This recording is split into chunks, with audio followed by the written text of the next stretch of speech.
नमस्कार, बहुत स्वागत है आपका न्यूज़ 18 के डिजिटल प्लेटफॉर्म पर। मैं हूं प्रशांत कटारी। बात तमिलनाडु में हुए बड़े सियासी उलटफेर की करेंगे आज, और साथ ही बताएंगे आपको थालापति विजय के ड्राइवर का बेटा आखिर कैसे बना विधायक, और कौन है थालापति के ड्राइवर का बेटा और कितनी शिक्षा उसने हासिल की है। तो बड़ी बात यह है कि आर शबरीनाथन एक्टर थालापति विजय के ड्राइवर के बेटे हैं, जिन्हें एक्टर विजय ने टिकट दिया था और जिसके बाद अब वो विरुबक्कम जहां विधानसभा सीट से उन्होंने जीत दर्ज की है। तो तमिलनाडु विधानसभा चुनाव में साउथ के सुपरस्टार थालापति विजय की पार्टी टीवीके यानी तमिलगा वेत्री कजगम ने कुछ ऐसा कर दिखाया है जिसके बाद से ही देश भर में उसकी चर्चा हो रही है। तमाम दिग्गजों को हराते हुए उनकी पार्टी के उम्मीदवारों ने जीत हासिल की और अब राज्य की सबसे बड़ी पार्टी के तौर पर उभरी है वो। इसी बीच कुछ ऐसे उम्मीदवार भी सामने आ रहे हैं जो गरीबी से निकलकर अब सरकार चलाने के लिए तैयार हैं। इनमें से एक खुद थालापति विजय के ड्राइवर के बेटे आर शबरीनाथन भी हैं, जो अब तमिलनाडु विधानसभा में नजर आएंगे। ऐसे में हम आपको उनकी एजुकेशन और पूरी कहानी भी बताने जा रहे हैं।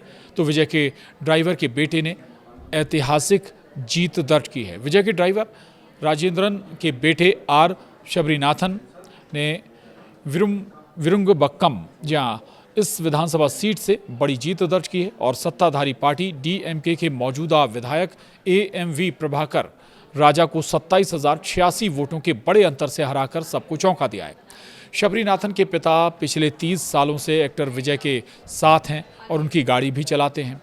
विजय ने अपनी आंखों के सामने शबरीनाथन को बड़ा होते हुए देखा और अब अपनी पार्टी से टिकट देकर विधायक भी बना दिया। विजय ने जब ड्राइवर के बेटे को टिकट दिया था तब इसकी काफ़ी चर्चा हुई थी और टिकट लेते हुए शबरीनाथन भावुक होकर रो पड़े थे। अब ये भी जान लीजिए आखिर कितने पढ़े लिखे हैं आर शबरीनाथन। शबरीनाथन की पढ़ाई की बात करें तो उन्होंने doctor MGR educational and research institute से 2021 में मैकेनिकल इंजीनियरिंग की पढ़ाई की डिग्री हासिल की है। इसके अलावा उनके पास इसका डिप्लोमा भी है। शबरीनाथन ने विधा विकास मैट्रिकुलेशन से 2013 में 12वीं की पढ़ाई पूरी की थी। वहीं विजय की टीवीके का शानदार प्रदर्शन भी रहा है। इस चुनाव में विजय की नई पार्टी टीवीके केवल 1-2 सीटों तक सीमित नहीं रही, बल्कि पार्टी ने 234 सीटों वाली विधानसभा में 100 से ज़्यादा सीटें जीतकर मुख्य विपक्षी दलों को चौंका दिया। विजय ने खुद पेरम्बूर सीट से 53,000 से ज़्यादा वोटों के अंतर से जीत दर्ज की है। फिलहाल विजय की इस ब्लॉकबस्टर शुरुआत की खूब चर्चा भी हो रही है। तो अब चलते चलते आपको कुछ और भी बात जानकारी दे दें, चूँकि अब जल्दी सरकार बनाने की कवायद पहले ही शुरू हो चुकी है, जल्दी शपथ ग्रहण भी हो सकता है। तो चलते चलते तमिलनाडु में सरकार बनाने का गणित भी आपको समझा देते हैं। सरकार बनाने के लिए यहाँ 118 सीटों की ज़रूरत है, लेकिन विधानसभा चुनाव में किसी भी दल को इतनी सीटें नहीं मिली हैं।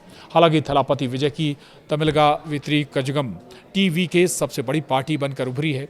कानूनी विशेषज्ञों का कहना है कि चूंकि तमिलनाडु विधानसभा का कार्यकाल 10 मई को समाप्त हो रहा है, इसलिए तब तक नई विधानसभा के गठन की प्रक्रिया पूरी करनी होगी। विजय के नेतृत्व वाली पार्टी टीवीके के बहुमत हासिल करने की संभावना भी है, क्योंकि उनके पास 108 सीटें हैं और बहुमत से महज 10 कम हैं। कांग्रेस ने तमिलनाडु में सरकार बनाने के लिए टीवीके को समर्थन देने पर सहमति भी जताई है। में कुछ पार्टियां टीवीके के नेतृत्व वाली सरकार में शामिल होने के लिए भी तैयार हैं।